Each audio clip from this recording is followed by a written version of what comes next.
अलबेले किस्सों की दास्तां के सिलसिले शुरू हुए, बनके कहानियां कहानियां।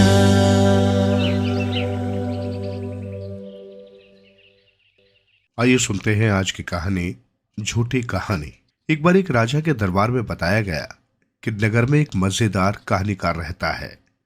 वो कहानियों का ऐसा ताज बांधता है कि सुबह से शाम हो जाती है और उसकी कहानियों का अंत नहीं होता। बस राजा ने उस कहानीकार को बुलवाया और कहा, हमने सुना है कि तुम देश के सबसे बड़े कहानीकार हो। क्या कारण है कि इससे पहले हमने तुम्हारा नाम नहीं सुना? उस व्यक्ति ने कहा, मुझे अपनी बड़ाई करने का शौक नहीं। मैं चाय घरों में अपने मित्रों का दिल बहलाने के लिए कहानियां सुनाता हूं। राजा ने कहा, लोग कहते हैं कि तुम नाना प्रकार की कहानियां सुनाया करते हो और वे कभी खत्म नहीं होती। पहले तुम कुछ खा पी लो, इसके बाद तुमसे कोई कहानी सुनेंगे। खाना खिलाने के बाद उस व्यक्ति को दोबारा राजा के सामने पेश किया गया। राजा ने कहा, अगर हम तुमसे कोई ऐसी कहानी सुनना चाहें जो सुबह तक खत्म हो और उसकी हर बात सच्ची हो, तो शायद तुम वो कहानी सुना सकोगे। पर हम समझते हैं कि तुम्हारी योग्यता की सही परख नहीं होगी। हम जो तुमसे ऐसी कहानी सुनना चाहते हैं जो बहुत लंबी ना हो और जिसकी हर बात झूठी हो। अगर हमें जरा भी संदेह हुआ तो हम तुम्हें अपना गुलाम बना देंगे। कहानीकार ने पहले तो सोचा, फिर कहानी सुनानी शुरू की। हे महाराज, तब मैं 8 वर्ष का था जब मेरे पिताजी का जन्म हुआ था। मेरे दादा ने उनको मेरी गोद में डाल दिया और कहा कि मैं उन्हें रोने न दूं, लेकिन वो रोने लगे। मैंने भरसक कोशिश की पर वो चुप नहीं हुए। तब मैं उन्हें लेकर बाजार चला गया। वहां जाकर वे चुप हो गए। अभी हम बाजार में ही थे कि उन्होंने अंडे खरीदने की फरमाइश की। अंडा खरीदकर उन्हें दिया ही था कि अंडे में से एक बड़ा चूजा निकल पड़ा। हम दोनों चलते चलते थक गए, इसलिए उस पर सवार होकर घर चल दिए।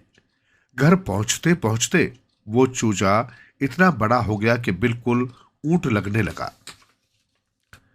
राजा को इन बेसिर पैरों की बातों पर गुस्सा आने लगा, पर कहानीकार ने अपनी बात जारी रखी। उस चूजे का हाजमा बड़ा गजब का था। वो इतना अधिक खाता था कि हम भूखे रहने लगे। अंत में हमने उसे काम पर लगा दिया। पिताजी रोजाना उसे जंगल में ले जाते और उस पर जलाने की लकड़ियां लादकर ले आते। यहां तक कि हमारे मकान का आंगन लकड़ियों से भर गया और इस बीच चूजे की पीठ लकड़ियों से छिल गई। मेरे दादा को इसकी बड़ी चिंता हुई। उन्होंने अपनी परदादी से इलाज पूछा। परदादी ने कहा कि अखरोट के बीज को चूजे की पीठ पर बांध दो। उन्होंने ऐसा ही किया और दूसरे ही दिन चूजे का घाव ठीक हो गया, पर उसकी पीठ पर अखरोट का पेड़ उगाया था। 3 दिन के बाद वो पेड़ बड़ा हो गया। चूजा जहां कहीं जाता वो पेड़ भी उसके साथ होता। हफ्ते भर में पेड़ पर अखरोट लगने लगे। हाल ये हो गया कि 1 दर्जन आदमी उन अखरोटों को तोड़ने वहां जमा करने में लग गए। पेड़ों की ऊंची ऊंची टहनियों पर जब वो सुबह चढ़ते तो शाम तक ही उतर पाते। राजा ने गुस्से से अपना सिर हिलाया। कहानीकार कहता गया, जब अखरोट चुनने का काम खत्म हुआ तो मैंने पेड़ के चारों ओर चक्कर लगाए, जिसमें पूरा दिन निकल गया।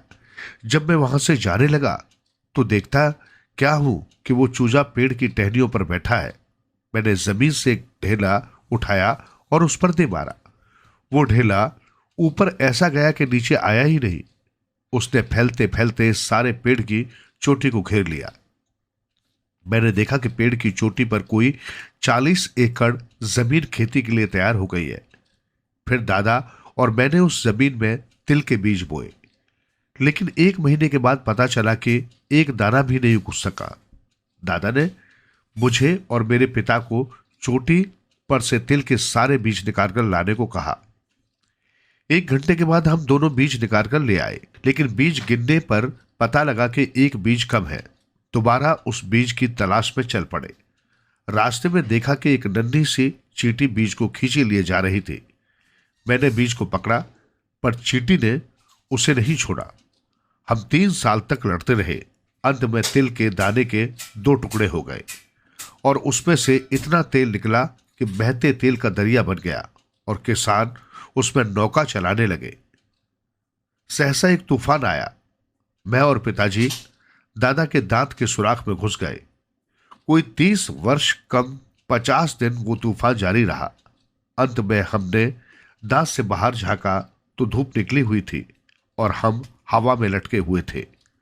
कुशलता ये हुई कि पिताजी अपने साथ एक रस्सी लाए थे। हमने उसे पकड़कर उतरना शुरू किया और घर पहुंच गए। कहानी खत्म होने पर राजा ने राहत की सांस ली और कहानीकार से पूछा, तुमने शानदार कहानी सुनाई, अब बताओ कि ये कहानी सच्ची है या झूठी। कहानीकार बोला, महाराज ये कहानी सच्ची है, बिल्कुल सच्ची है। अगर ये कहानी सच्ची है तो तुमने मेरे आदेश का पालन नहीं किया। मैंने तो तुमसे कहा था कि तुम्हें ऐसी कहानी सुनानी है जिसका एक भी वाक्य सच्चा ना हो। राजा ने कहा। कहानीकार हंस पड़ा, महाराज मैंने आपके आदेश का पालन किया है। मैंने जो कुछ कहा है वो भी आपके आदेश के आधार पर झूठ साबित करने के लिए ही कहा है। राजा खुश हो गया। उसने कहानीकार को अशफियों से बालाबाल कर विदा किया। आइए सुनते हैं आज की कहानी, किस्सा 2 ठगों का। बहुत समय पहले की बात है। बनारस और अयोध्या में 2 मशहूर ठग रहते थे। एक का नाम था राकेश और दूसरे का सोहन। राकेश बनारस का रहने वाला और सोहन अयोध्या के लोगों को ठगता था। दोनों एक दूसरे को नहीं जानते थे। वैसे दोनों ही ठगी में माहिर और लालची इंसान थे। इनके किस्से भी दूर दूर तक मशहूर थे। एक बार की बात है, हरिद्वार में कचौड़ीमल सेठ की मृत्यु हो गई और उसकी सारी जायदाद उसके पोते अवनीश चौधरी को मिली। यह खबर राकेश ने भी सुनी और सोहन के कानों तक भी पहुंची। दोनों ने अपना अपना सामान बांधा और निकल पड़े हरिद्वार अवनीश चौधरी को ठगने। दोनों की रेलवे स्टेशन पर मुलाकात हुई और कुछ ही देरों में दोनों अच्छे दोस्त बन गए। एक दिन बातों बातों में राकेश ने सोहन से कहा, क्यों ना अवनीश चौधरी को ठगा जाए। राकेश, जो खुद भी इसी काम के लिए आया था, झट से मान गया। फिर क्या था, दोनों ने उसी रात ठगी का उपाय सोचना शुरू कर दिया। दोनों के बीच यह तय हुआ कि जो पैसा मिलेगा उसे आपस में बांट लेंगे। अगले दिन राकेश निकल पड़ा अपने मिशन पर और भेष बदलकर पहुंच गया अवनीश चौधरी के पास। वहां जाकर बोला, बेटा, तुम्हारे दादाजी ने एक बार मुझसे व्यापार के लिए 1 लाख रुपए उधार लिए थे और वही रुपए आज मैं तुमसे लेने आया हूं। इस पर अवनीश ने कहा, मैं तुम्हारी बात पर कैसे विश्वास करूं। यह सुनकर राकेश झट से बोला, तो चलो अपने दादा की समाधि के पास, उन्हीं से पूछ लेना। वहां पहुंचकर राकेश ने समाधि से यह सवाल किया तो पीछे से आवाज आई, हां बेटा, यह आदमी सच बोल रहा है। इसके रुपए लौटा दो, वरना मेरी आत्मा को कभी शांति नहीं मिलेगी। यह आवाज भी समाधि के पीछे छिपकर बैठे सोहन की थी। समाधि को बोलते देख अवनीश चौधरी घबरा गया और फौरन घर आकर राकेश को 1 लाख रुपए दे दिए। इतने सारे रुपए देख राकेश को लालच आ गया। उसने सोचा, सारी मेहनत तो मैंने की है, तो फिर आधा हिस्सा सोहन को क्यों दूं? बैठा रहने दो सोहन को वहीं समाधि के पीछे। ये सोचकर राकेश चुपचाप बनारस वापस आ गया। घर पहुंचकर राकेश ने सारा रुपया चूल्हे के नीचे दबा दिया और अपनी पत्नी रानी से बोला, अगर कोई अनजान व्यक्ति मुझसे मिलने आए तो कह देना कि मैं मर गया। उसके बाद वो घने जंगल में एक अंधेरे कुएं में जाकर छिप गया। उसकी पत्नी रानी रोज सुबह शाम उसे खाना देने आती। इधर सोहन को जैसे ही राकेश की ठगी का एहसास हुआ तो वो तुरंत राकेश के घर बनारस के लिए निकल पड़ा। वहां पहुंचा तो रानी उसके सामने रो रो कर कहने लगे, उन्हें मरे तो 3-4 महीने हो गए हैं। सोहन भाप गया कि रानी झूठ बोल रही है और उसने भी रोने का नाटक शुरू कर दिया। दिन पर दिन बीतते जा रहे थे, लेकिन सोहन राकेश के घर से जाने का नाम तक नहीं ले रहा था। इस बीच वो ये भी जान गया कि रानी सुबह शाम कहीं खाना लेकर जाती है। एक शाम सोहन रानी का पीछा करते हुए कुएं के पास पहुंच गया। अगले दिन जब रानी खरीदारी करने बाजार गई तो सोहन खाना लेकर पहुंच गया राकेश के पास और आवाज बदलकर बोला, सुनते हो जी, आपका दोस्त घर में कुछ न कुछ ढूंढता रहता है। घर में कुछ छिपा रखा है क्या? कुएं में से राकेश की आवाज आई, तू चिंता न कर, लेकिन इतना ध्यान रखना कि चूल्हे के पास न जाए। सोहन ने इतना सुना और खुशी से उछल पड़ा। घर आते ही उसने चूल्हे के आसपास की जमीन खोदी और सारा धन लेकर वहां से भाग गया। जब रानी खाना लेकर राकेश के पास गई तो वो बोला, क्या बात है, आज 2-2 बार खाना लेकर आ गई? इस पर रानी ने कहा, मैं तो पहली बार खाना लाई हूं। अब क्या था? राकेश सब समझ गया और घर की तरफ भागा, लेकिन तब तक बहुत देर हो चुकी थी। अगले दिन सुबह सुबह राकेश सोहन के घर के लिए चल पड़ा। वहां पर बहुत भीड़ जमा थी। उसने अंदर जाकर देखा कि सोहन कफन ओढ़े लेटा था। राकेश ने भी रोने का नाटक शुरू कर दिया और जोर जोर से कहने लगा, मैं अपने दोस्त के बिना नहीं रह सकता। ये कहकर वो गिर गया। लोग दोनों की लाश कब्रिस्तान की ओर ले जाने लगे। तभी अचानक वहां डाकू आ गए। डर के मारे सारे लोग लाशें वहीं छोड़कर भाग खड़े हुए। कफन के नीचे लेटे राकेश और सोहन को भी डर महसूस हुआ तो दोनों खड़े हो गए। अपनी लूट का माल वहीं छोड़ डाकू भूत भूत कहकर दौड़ पड़े। दोनों खूब हंसे और चोरी का माल व 1 लाख रुपए बराबर बांटकर अपने अपने घर लौट आए। आइए सुनते हैं आज की कहानी, धोखे की सजा। बहुत समय पहले की बात है। किसी गांव में गंगाधर नाम का मक्कार बनिया रहता था। उसे झूठा अभिमान करने, दूसरों को धोखा देने तथा उन्हें कष्ट में देखकर खुश होने की बुरी आदत थी। वो प्राय ऐसी हरकतें करता रहता था जिससे लोगों को दुख होता था। गांव के लोग बहुत भोले थे। वे गंगाधर के झांसे में आकर अक्सर मुसीबत में फंस जाते थे। जब मुसीबत में होते तो वो उनके साथ झूठी सहानुभूति जताकर उन्हें अपने पक्ष में करने की चेष्टा करता रहता था।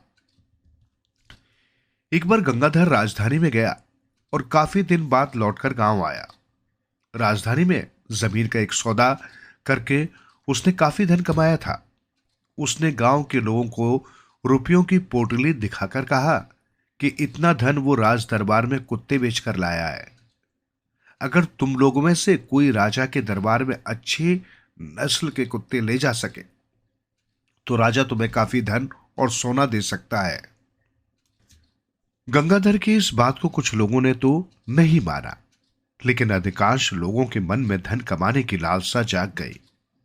दीनू नाम के गरीब किसान ने तो ये निश्चय कर लिया कि वो इधर उधर से अच्छी नस्ल के कुत्ते ले जाकर दरबार में अवश्य बेचेगा और अपनी गरीबी दूर करने का प्रयास करेगा।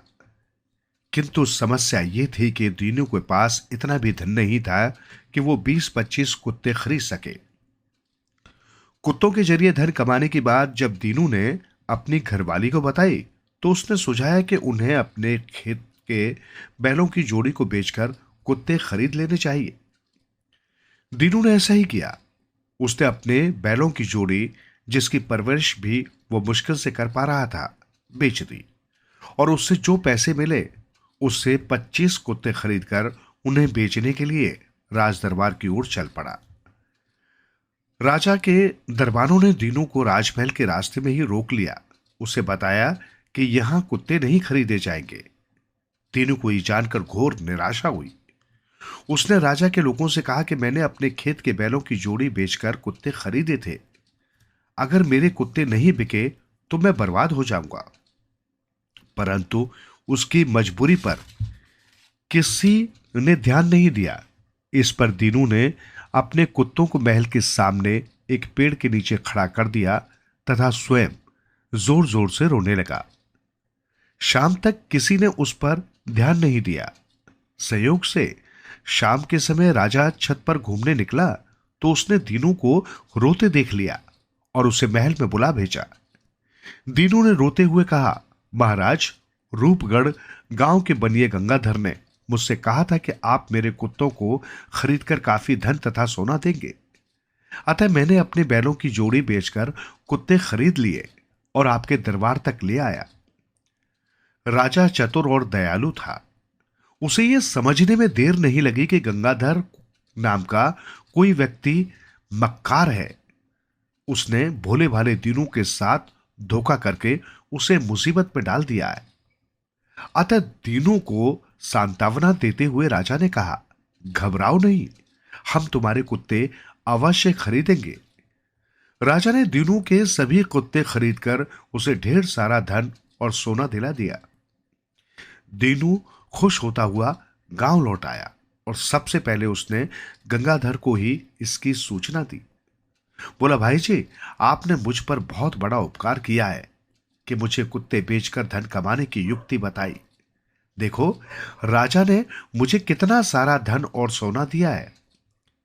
दीनू के पास इतना धन और सोना देखकर गंगाधर के पांव तले से जमीन खिसक गई। उसने सोचा, मैंने तो इसे धोखा देने और बेवकूफ बनाने के लिए ऐसा कहा था। ये तो कुत्ते बेचकर सचमुच खुशहाल हो गया। इससे पहले के लोगों को इसकी जानकारी हो, मुझे कुत्ते बेचने के लिए राजा के दरबार में पहुंच जाना चाहिए। गंगाधर ने मुंह देखी खुशी जाहिर करके दीनू को विदा किया। अपनी संपत्ति को कई गुना करने के चक्कर में गंगाधर ने 2 ही दिनों में अपनी जमीन, जायदाद, सोना चांदी और दूसरा सामान बेचकर नकदी प्राप्त की और उसने सैकड़ों कुत्ते खरीद लिए। कुत्तों की संभाल के लिए भाड़े के कुछ मजदूर साथ लिए और उन्हें बेचने के लिए राजमहल पहुंच गया। दरबारों ने उसे भी राजमहल के द्वार पर ही रोक दिया और बताया कि यहां कुत्ते नहीं खरीदे जाएंगे। गंगाधर विशेष रूप से उत्साहित तो था ही। कुत्ते न खरीदने की बात और अंदर जाने से रोकने के मसले को लेकर वो दरबारों पर चीखने चिल्लाने लगा। उसने कई राहगीरों को भी इकट्ठा कर लिया। भीड़ देखकर कुत्ते भी भौंकने लगे। राजमहल के सामने भारी शोरगुल होने लगा। अतः राजा भी छत पर आ गया। राजा ने मामले की जानकारी करके गंगाधर को महल में बुला भेजा। गंगाधर ने प्रार्थना की, महाराज, मैं आपकी सेवा में खरीद हेतु विभिन्न प्रकार के सैकड़ों कुत्ते लाया हूं। राजा ने कहा, ठीक है, लेकिन अपनी जरूरत के कुत्ते तो हम पहले ही खरीद चुके हैं, इसलिए अब तुम इन्हें वापस ले जा सकते हो। गंगाधर राजा के सामने बहुत गिड़गिड़ाया, परंतु उसकी मंशा पहचान कर राजा ने एक न सुनी। मजबूरन उसे कुत्तों के साथ मुंह लटकाकर उल्टे पांव लौटना पड़ा। अपनी मजदूरी नहीं मिलने के कारण उसके साथी भी कुत्तों को छोड़कर भाग गए। उसके कुत्ते भी रास्ते में जंगलों में भाग छूटे। गंगाधर का धन कमाने का सपना टूटकर बिखर गया। रास्ते में अकेले चलते हुए उसने सोचा, अपने धन को कई गुना करने की फिराक में मेरा अपना धन भी गया। दूसरों के साथ धोखा करने के कारण मुझे ये सजा मिली है। मुझे लोगों की भावनाओं के साथ खिलवाड़ करना बंद करके अपने स्वभाव में परिवर्तन लाना चाहिए। उसने संकल्प लिया कि भविष्य में वो किसी को परेशान नहीं करेगा और लोगों के साथ अच्छा व्यवहार करेगा। आइए सुनते हैं आज की कहानी, उजाला फैल गया। बहुत दिनों की बात है जब पृथ्वी का निर्माण हुए ज्यादा वक्त नहीं बीता था। उन दिनों यहाँ की सभी वस्तुएं सुप्त अवस्था में थी। तब न तो सूर्य का प्रकाश ही इतना तीव्र था और न चांद तारे ही रोशनी देते थे। सारे संसार पर बहुत हल्की सी रोशनी छाई रहती थी। इसी कारण इस पृथ्वी पर इतनी सीलन और ठंड थी कि हर प्राणी बड़ी मुश्किल से जीवन यापन कर रहा था। धरती के सारे जीव बहुत दुखी थे और अंधेरे तथा ठंड से परेशान हो चुके थे। उस समय पृथ्वी पर एक कौवा भी रहता था। वो अंधेरे की वजह से बहुत दुखी रहता था और कहीं भी आ जा नहीं सकता था। उसका मन चाहता था कि चारों तरफ खूब तेज प्रकाश हो, वो दूर दूर तक उड़ान भरा करे, पर बेचारा लाचार था। प्रकाश तो वहां कहीं भी नहीं था। वो जानता था कि उसकी बहन मुर्गाबी के पास एक छोटा सा बक्सा है। उसने सारा प्रकाश उसी छोटे से बक्से में बंद कर रखा है। वो उसकी बड़ी सावधानी के साथ देखभाल किया करती थी। एक क्षण के लिए भी उसे अकेला छोड़कर कहीं नहीं जाती थी। यही नहीं, वो उसे अपने पंखों में इस तरह छिपाए रखती थी कि उसे कोई देख भी नहीं सकता था। मुर्गाबी को हर पल हर क्षण अपने उस छोटे से बक्से की चिंता लगी रहती थी। कोई ने कई बार उससे बक्सा दिखलाने को कहा, पर उसने हर बार कोई न कोई बहाना करके उसकी बात को टाल दिया था। कोई को जब इतने अंधेरे में रहना असह्य महसूस होने लगा तो उसने एक दिन धोखे से बक्सा लेने का फैसला किया। वो कई दिनों तक मुर्गाबी से बक्सा लेने की तरकीब सोचता रहा, लेकिन खूब सोचने के बाद भी उसके दिमाग में कोई तरकीब न आई। इसके बावजूद एक दिन शाम को अचानक ही वो उसके घर जा पहुंचा। मुर्गाबी आराम से एक तालाब के किनारे बैठी ठंडी हवा का मजा ले रही थी। कोई को अचानक ही आया देखकर उसे कुछ अचरज तो अवश्य हुआ, पर उसने किसी तरह का अचरज जाहिर न करते हुए पूछा, कहो भैया, आज इधर की राह कैसे भूल गए? कौआ उसके निकट बैठ गया और बड़े ही मीठे स्वर में बोला, मुर्गाबी बहन, बहुत दिनों से तुम्हारे दर्शन करने की सोच रहा था, पर सोचता था कि मेरे आने से तुम्हारे आराम में बाधा पड़ेगी, इसलिए आने की हिम्मत नहीं होती थी। पर आज जब मन नहीं माना तो तुम्हारे दर्शन करने आ ही गया। कहो, तुम कुशल से तो हो ना? ऐसी चापलूसी भरी बातें सुनकर मुर्गाबी की छाती गर्व से फूल गई। उसने कहा, हाँ हाँ भैया, बिल्कुल ठीक हूं।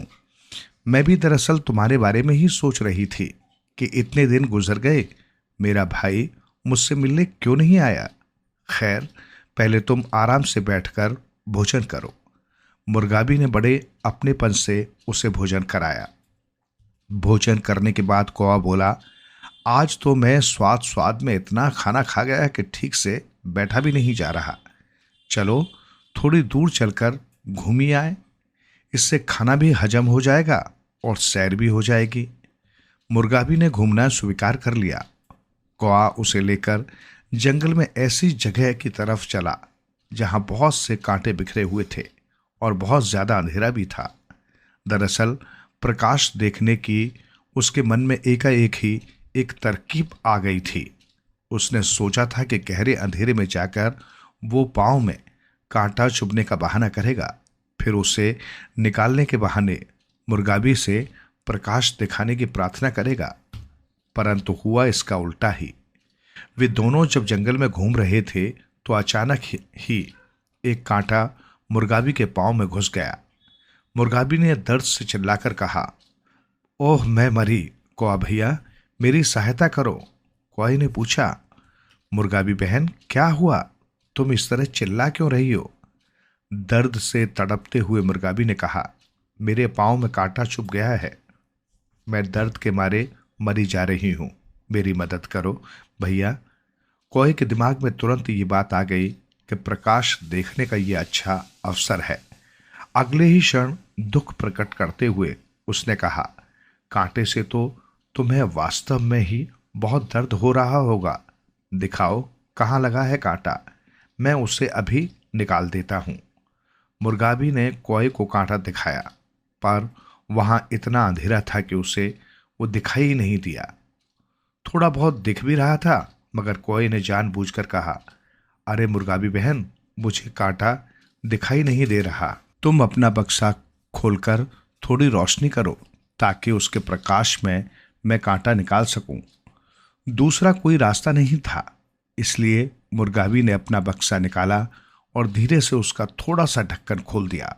परंतु वो प्रकाश इतना थोड़ा था कि कौआ उसमें भी कांटा नहीं देख सका। दरअसल देख तो उसे सब कुछ रहा था, परंतु इस बार भी उसने बहाना किया।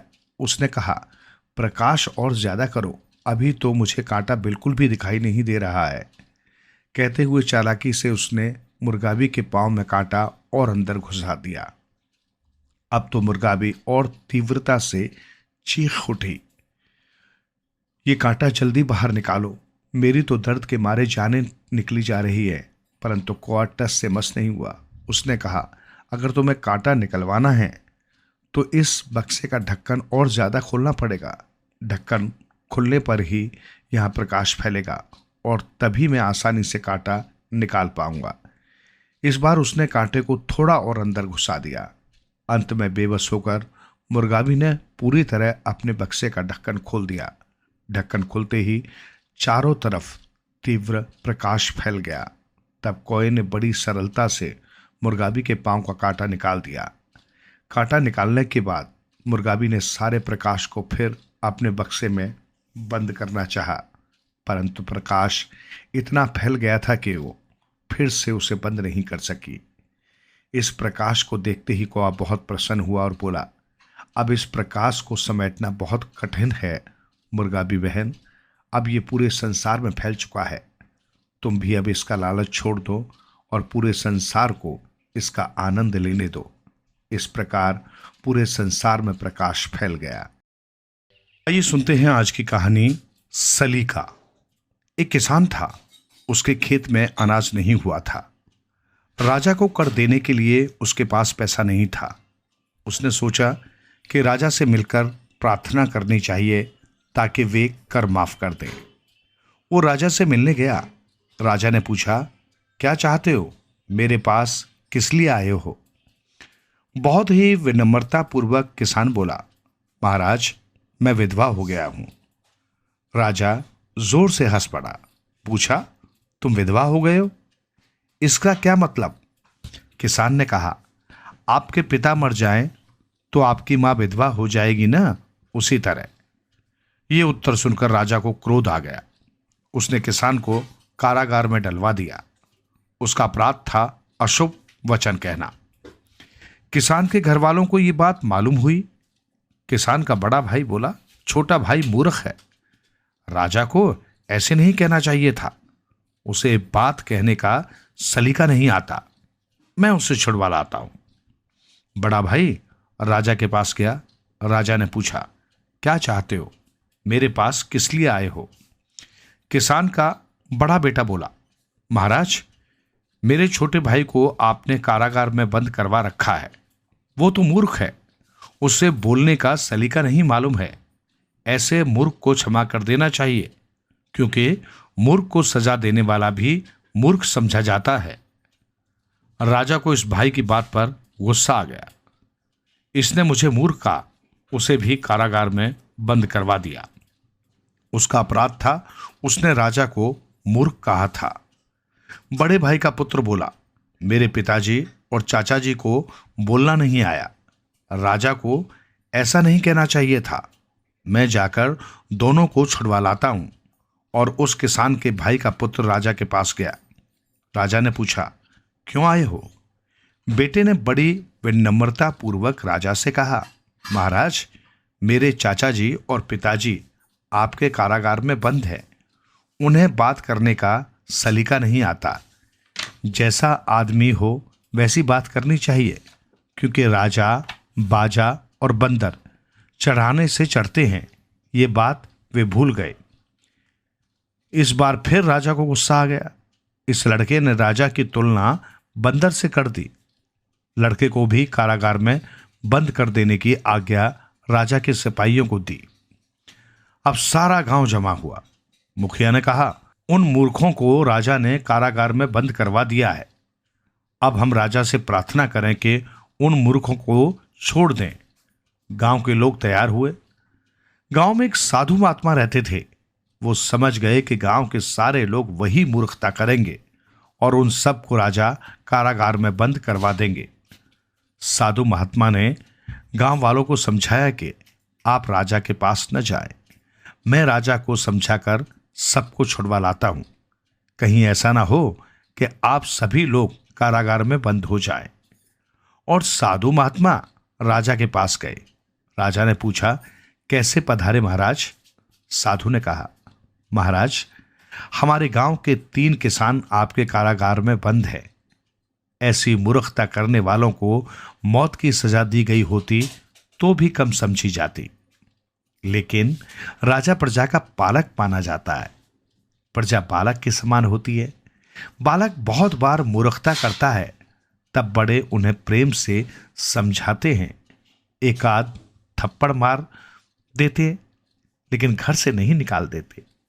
उन तीनों को अपनी भूल का थप्पड़ लग गया है।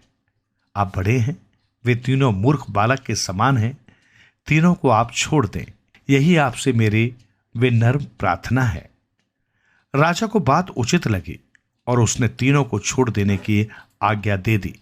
साधु महात्मा का सत्कार किया और भेंट देकर विदा किया। सच है, बात करने का भी एक सलीका होता है।